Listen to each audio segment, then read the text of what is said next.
I'm not in the office this week. That's obvious. But you're still going to learn about Revelation 14 to 16. Let's do this.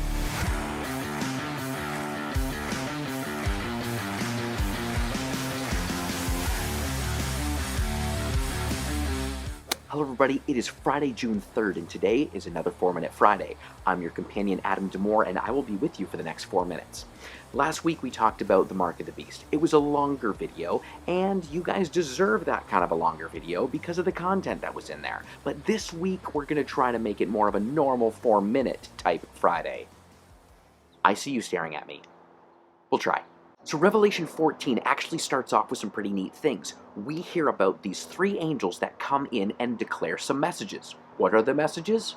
Message number 1, the whole earth has now heard about Jesus Christ, the Savior of the world, and no ear has been denied the message of the gospel.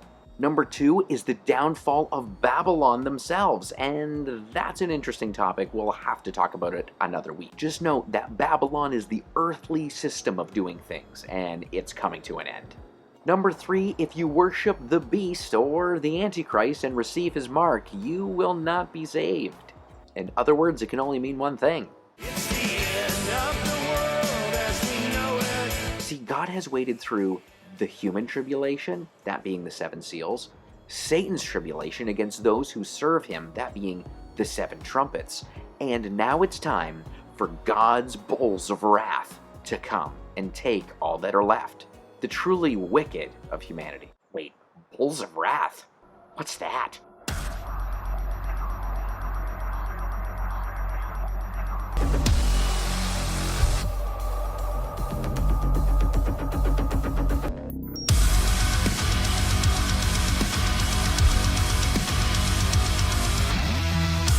Not quite. So in Revelation 14, 18 to 19, it says this, "Still another angel who had charge of the fire came from the altar and called in a loud voice to him who had the sharp sickle. Take your sharp sickle and gather the clusters of grapes from the earth's vine, because its grapes are ripe." The angel swung its sickle on the earth, gathered the grapes, and threw them into the great winepress of God's wrath. The wicked people that are left on earth at this time have withstood all of these different tribulation times, and the fact is, they did not turn to Jesus. They've given everything they've got to stand against him and hold on to their own wicked, horrible ways. These people are wicked, they want to be wicked, and they hate God. Stop it. Get some help. So as the story goes, God ends up collecting these grapes representing the wickedness of the people, and he puts them through a winepress, creating his wrath. Interesting that the wrath of God is represented as the wickedness of humanity under pressure and time and just delivered back to them. This is true justice. People getting exactly what they deserve.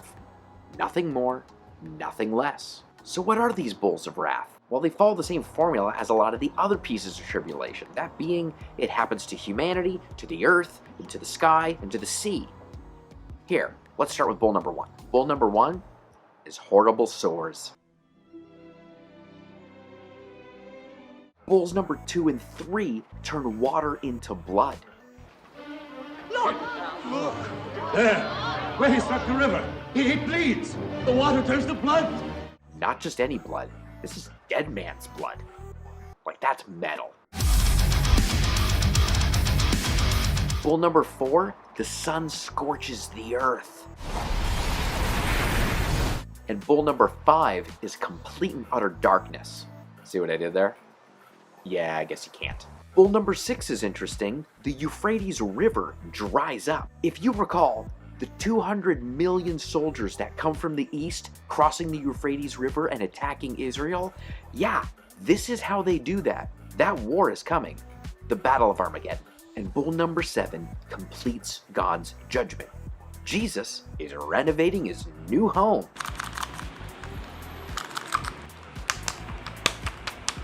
History's worst earthquake and a hailstorm that sounds like an asteroid shower completely changes the earth as we know it. Every city is gone, mountains are completely flattened, and islands are fully submerged. It is said that this specific judgment is for Babylon herself.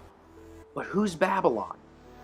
Well, we're going to find out more in the next 4 Minute Friday.